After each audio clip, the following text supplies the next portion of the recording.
Hello students, I am Shaira Khan and today we are going to study chapter 2 The Sound of Music class 9th। ठीक है, class 9th का जो chapter 2 है the sound of music, आज उसको हम पढ़ने जा रहे हैं। इसका पार्ट 1, इसमें 2 पार्ट हैं, आपको ऑलरेडी पता है। एक एवलिन ग्लेनी है और एक बिस्मिल्लाह खान है। तो सबसे पहले आज हम जा रहे हैं पढ़ते Evelyn Glennie. Evelyn Glennie listen to sound without hearing it. उसके पास सुनने की शक्ति नहीं होती है, फिर भी वो आवाज़ को सुन लेती है। कैसे देखेंगे, थोड़ा सा बिफोर यू रीड को पढ़ लेते हैं। God may have taken her hearing but he has given her back something extra ordinary. भले ही भगवान ने उससे उसके सुनने की शक्ति छीन लिया था, बट उसे कुछ असाधारण चीज़ें भी दिया था। वट वी हियर, जो हम सुनते हैं, शी फील्स, वो फील करती है। Far more deeply than any of us, हमसे कई गुना ज़्यादा बेहतर फील करती है। जितना हम सुन के नहीं बताएंगे, वो फील करके बता देगी। That is why she expresses music so beautifully. यही रीज़न है कि उसने संगीत को बड़े बेहतरीन अंदाज में एक्सप्रेस किया। Read the following account of a person who fought against a physical disability and made her life a success story. इस account of one who fought against, इस स्टोरी को पढ़िए, इस सक्सेस स्टोरी को पढ़िए। देखिए कि किस तरीके से जो कि फिजिकल डिसेबिलिटी थी उसके पास, फिर भी वो उस डिसेबिलिटी के अगेंस्ट जाती है और अपनी लाइफ को किस तरीके से सक्सेसफुल बनाती है। आइए पढ़ते हैं। रश और crowds jostle for position on the underground train platform. Train पर जाती है, ट्रेन पकड़ने के लिए प्लेटफॉर्म पर जाती है। वो जो जिस समय में, जिस क्षण में, जिस घंटे में होती है, बहुत भीड़ भाड़ रहता है। जॉस्टल यानी धक्का मुक्की करना, रश और मतलब बहुत भीड़ भाड़ होना। अ स्लाइट गर्ल, पतली दुबली सी लड़की है, हल्की फुल्की, लुकिंग यंगर देन हर 17 ईयर्स ओल्ड ईयर्स सॉरी, वो 17 साल की होती है और उससे भी वो छोटी दिखती है उस समय। was nervous yet excited as she felt the vibration of the approaching train। जब ट्रेन आता है तो आने की जो कंपन होती है ट्रेन की, उसके वाइब्रेशन से वो थोड़ी नर्वस भी होती है और एक्साइटमेंट भी है, उत्तेजित भी है। It was her first day at the prestigious royal Academy of music in London and daunting enough for any teenager fresh from Scottish form. और उसके लिए ये पहला दिन था जब वो रॉयल एकेडमी ऑफ म्यूजिक यानी संगीत का एक सेंटर था, रॉयल एकेडमी, जो कि लंदन में था। उसके लिए वो क्या कर रही थी, वहाँ पर जा रही थी अपने परफॉर्म करने के लिए, परफॉर्मेंस को देने के लिए। जो कि टीनेजर थी, 19 ईयर्स से कम को कहते हैं टीनेजर, और वो स्कॉटिश भी थी। पहला फर्स्ट टाइम जा भी रही थी, but this aspiring musician faced a bigger challenge than most. She was profoundly deaf। लेकिन जैसा कि इस म्यूजिशियन ने, जितना उसे उम्मीद थी उससे भी कई गुना ज़्यादा आगे बढ़ने की उम्मीद थी, उससे कई गुना ज़्यादा उसने चैलेंजेस को, चुनौती को फेस किया। वो क्योंकि पूरी तरह वो बहरी थी। Evelyn Glennie's loss of hearing had been gradual. Evelyn Glennie ने अपने सुनने की शक्ति को धीरे धीरे खोया था। ऐसा नहीं कि बचपन से वह जन्म से ही बहरी थी, ऐसा कुछ नहीं था। Her mother remembers noticing sometimes was wrong when the 8 years old Evelyn was waiting to play the piano। उसकी मम्मी याद करते हुए बताती हैं कि उसके बहरेपन को तब नोटिस किया गया जब वो 8 साल की थी और पियानो बजाने का टर्न आने वाला था। उस टर्न को वो वेट कर रही थी। उस समय वो वेट तो कर रही थी, लेकिन जब आवाज़ बुलाया जा रहा था तो सुन नहीं रही थी। तब पता चला कि ज़रूर कुछ ना कुछ गड़बड़ है। They called her name and she didn't move. वे लोग उसके नाम को बुला रहे थे जबकि वो वेट भी कर रही थी, लेकिन वो जगह से हिली नहीं बिल्कुल। I suddenly realise she hadn't heard. तो मुझे उस समय एहसास होता है कि निश्चित ही वो सुन नहीं पा रही है। Says Isabel Glennie. Isabel Glennie उसकी मम्मी बताती हैं। For quite a while Evelyn manage to conceal her growing deafness from friends and teachers. कुछ दिनों की तक तो एवलिन ग्लेनी छुपाने में ये सफल भी रही, अपने डीफनेस को, अपने बहरेपन को, अपने दोस्तों और अध्यापक से। But by the time she was 11 her marks had deteriorated and her head mistress asked her parents to take her. लेकिन जब वो 11 साल की हुई तब क्या होता है कि उसके मार्क्स बड़े निराशाजनक, डिट्रॉइट यानी निराशाजनक, ऐसा संतुष्टि वाला नहीं था, मार्क्स बहुत कम आते हैं। तो उसकी हेडमिस्ट्रेस उसके पेरेंट्स को बुलाती हैं और उनसे वो कहती हैं to take to a specialist, किसी स्पेशलिस्ट के पास इसे ले जाइए। It was the discover that her hearing was severely impaired as a result of gradual nerve damage. जब वो उसे ले जाते हैं तो वहाँ पे ये पाया जाता है कि जो उसका नर्व सिस्टम है वो डैमेज हो चुका है, ख़राब हो चुका है, जिसकी वजह से वो बहरी हो रही है धीरे धीरे। They were advise that she would be fitted with hearing aids and sent to a school for the deaf. वो लोग उसको एडवाइस करते हैं कि उसके इसका उपचार कराए और उसे डीफ बहरों के स्कूल में भेज दें। Everything suddenly looked black says Evelyn. Evelyn जब ये बात बताती हैं तो कहती हैं कि सब कुछ मेरे सामने बिल्कुल अंधेरा जैसा दिख रहा था जब ये मुझे पता चला कि मैं बहरी हो गई हूँ, मुझे किसी अनदर स्कूल में भेज दिया जाए। But Evelyn was not going to give up. लेकिन एवलिन छोड़ने वालों में से नहीं थी। She was determined to lead a normal life and pursue her interest in music. और उन्होंने ये तय किया था कि वो अपने नॉर्मल लाइफ को जिएंगी और अपने म्यूजिक जो कि इंटरेस्ट है म्यूजिक में उसे परस्यू करेंगी, आगे ले जाएंगी। One day she noticed a girl playing a xylophone and decided that she wanted to play it too. एक दिन वह एक लड़की को देखती है कि वो लड़की xylophone बजाती रहती है। ये देख सकते हैं आप लोग इसको, ये xylophone है। तो उस दिन देख करके उस लड़की को एवलिन ग्लेनी ने भी डिसाइड किया कि वह भी क्या करेंगी, पियानो नहीं, xylophone बजाएंगी। ठीक। Most of the teacher discouraged her, but precautionist Ron Forbes spotted her potential. बहुत सारे अधिकतर टीचरों ने उन्हें डिस्करेज किया, यानी कि उनके उत्साह को कम किया। बट लेकिन प्रिकॉशनिस्ट यानी एक तबला वादक रॉन फॉब्स होते हैं, वो उसके पोटेंशियल को पहचान करके उसे आगे बढ़ाते हैं। He began by taunting two large drum to different notes. वो उसको टिच करते हैं, टिच करते हुए वो क्या करते हैं, बिगन बाय ट्यूनिंग, दो बड़े बड़े ड्रम को अलग अलग धुन में रखवाते हैं, बजवाते हैं। Don't listen through your ears, he would say, वो कहा करते थे कि तुम अपने कानों से मत सुनो। Try to sense it some other way, दूसरे वे ट्राई करो। सेज एवलिन, एवलिन बताती हैं, suddenly I realise I could feel the higher drum from the waist up and the lower one from the waist down. तो अचानक मुझे यह realise होता है कि जो ऊपर वाला हायर ड्रम है वो मेरे वेस्ट कमर के ऊपर से आ रहा है आवाज़, और जो लोअर ड्रम है वो मेरे कमर के नीचे से आ रहा है। Forbes repeated the exercise and soon Evelyn discovered that she could sense certain notes in different parts of her body. और वो फॉक्स जो है तबला वादक जो थे वो बार बार इस एक्सरसाइज को रिपीट कराते हैं और देखते हैं कि जल्द ही एवलिन सुन तो नहीं सकती थी, बट अपने बॉडी के दूसरे हिस्सों से क्या करती थी, वो भाप लेती थी अलग अलग बॉडी के अलग अलग हिस्से से।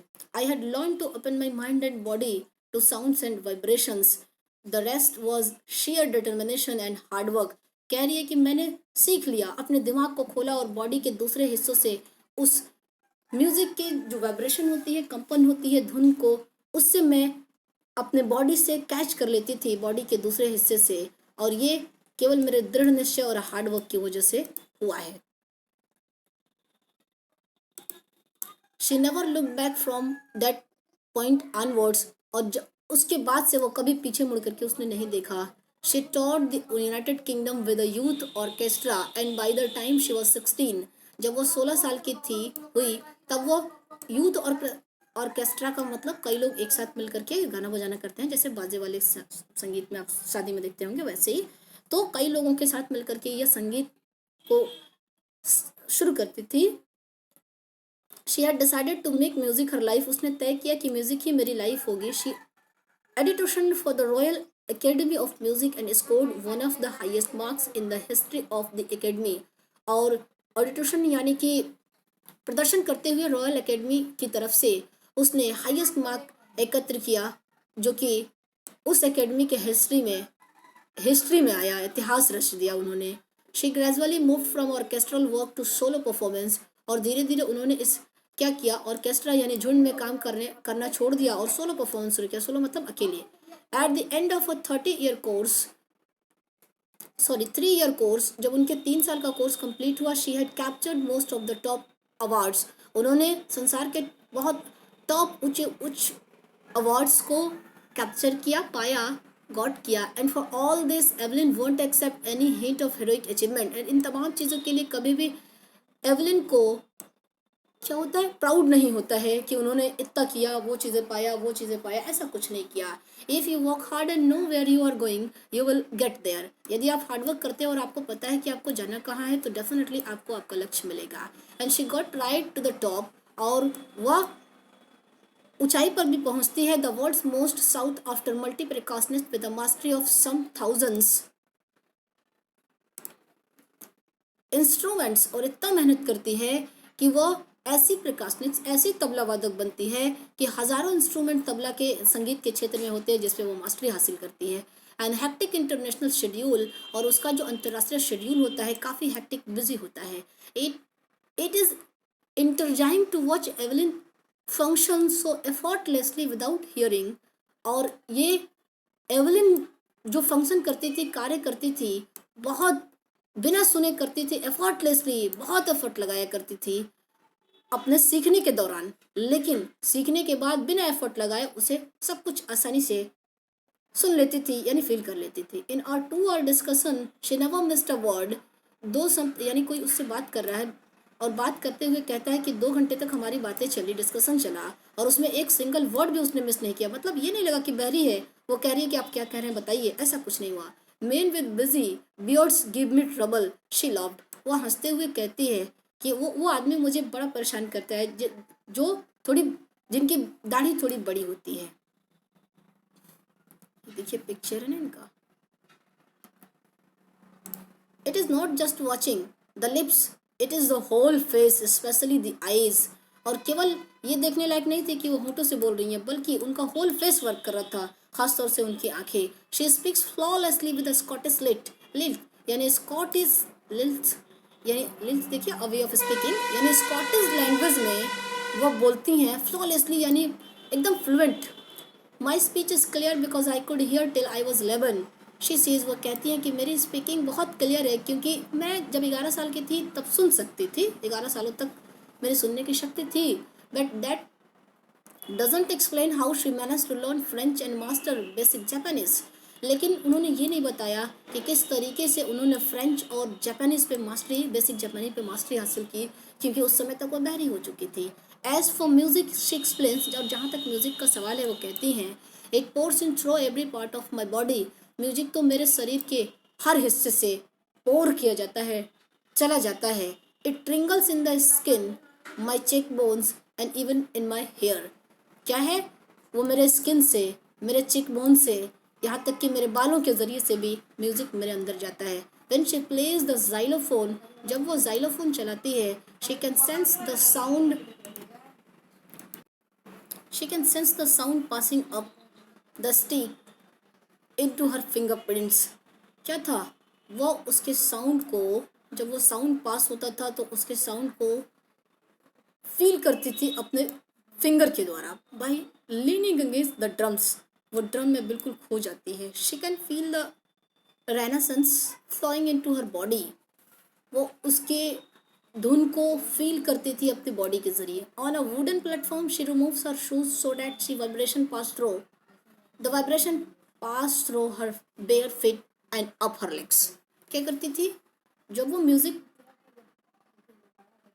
का परफॉर्म करती थी तो क्या करती थी, नंगे पाँव शूज़ को उतार देती थी, नंगे पाँव, और लकड़ी का प्लेटफॉर्म बना होता था, उस पर वो खड़ी हो जाती थी। क्यों? क्योंकि उसके कंपन को, उसके वाइब्रेशन को वो अपने पैरों के जरिए भी सुन सके।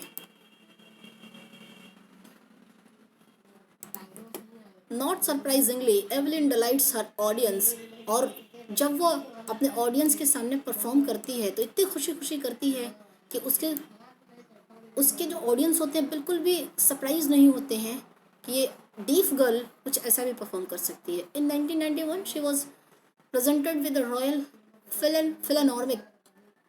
Philharmonic societies prestigious soloist of the year award. 1991 में उसने प्रेजेंट किया अपने म्यूजिक को और उसे रॉयल फिलहार्मोनिक सोसाइटी की तरफ से सोलोइस्ट, उस साल का सोलोइस्ट परफॉर्मेंस का अवार्ड मिला। शेज मास्टर प्रिकॉशनेस जेम्स ब्लेड्स, ये कौन बताता है, तबला वादक हैं जेम्स ब्लेड्स, वो बताते हैं। God may have taken her hearing but he has given her back something extraordinary.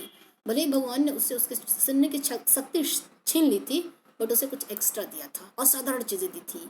What we hear she feels, जो चीज़ें हम सुनते हैं वो फील कर लेती है। Far more deeply than any of us, जितना हम सुनते नहीं है उससे कई गुना ज़्यादा गहराई से वो उसे फील करके बता देती है। That is why she expresses music so beautifully, यही रीज़न है कि उसने म्यूजिक को ब्यूटिफुली एक्सप्रेस किया। Evelyn confess that she is something of a workaholic. एवलिन बताती हैं कि वह वर्कहॉलिक मीन्स देखिए informal, a person who finds it difficult to stop working. कह रही कि एवलिन खुद को इतना उसमें बिजी कर दी थी कि वो अब वर्क, काम को रोक पाना उसके लिए डिफिकल्ट था। I have just got to work, मुझे तो केवल वर्क करना था। Often harder than classical musicians, उससे भी ज़्यादा हार्ड वर्क करना था जितना क्लासिकल म्यूजिशियन करते हैं। बट द रिवॉर्ड आर इनाम्स, लेकिन जो रिवार्ड होता है उसके इनाम्स विशाल होते हैं। Apart from the regular concerts, बजाय इसके कि रेगुलर प्रैक्टिस कीजिए, Evelyn also gives free concert in prisons and hospitals. Evelyn क्या करती हैं कि हॉस्पिटल में, जेलों में जाकर के फ्री का म्यूज़िक परफॉर्म करती हैं। ठीक है, कहते हैं कि म्यूज़िक से हम सब कुछ भूल जाते हैं, तो इसलिए वो जाती हैं।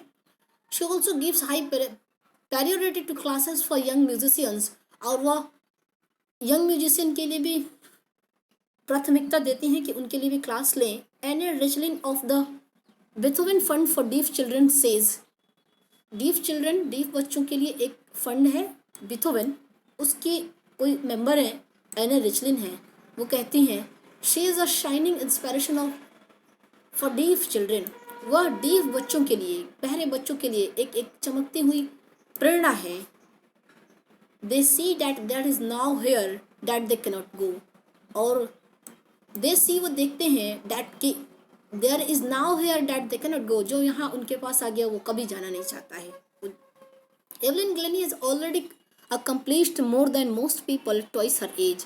एवलिन ग्लेनी तकरीबन वो तमाम चीज़ें हासिल कर चुकी थी जो उनसे उनके दूने एज वाले नहीं किए थे, उनसे ज़्यादा उन्होंने किया था। She has brought precaution to the front of the orchestra and demonstrated that it can be very moving.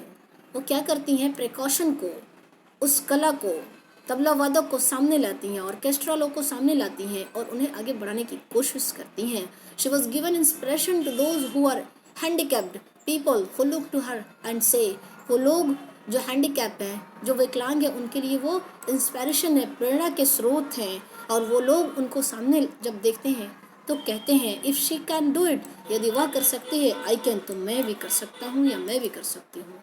And not the least, she has given enormous pleasure to millions, और उसने बहुत सारे लोगों को प्लेजर दिया, खुशियाँ दिया, मिलियंस ऑफ मिलियंस पीपल को। ठीक है स्टूडेंट्स, तो यहाँ पे चैप्टर हमारा फिनिश होता है। और आपको इसका क्वेश्चन आंसर चाहिए, आप मेरे वेबसाइट को विजिट कर सकते हैं। वेबसाइट है multipleKnowledgeWallet.com। ठीक है,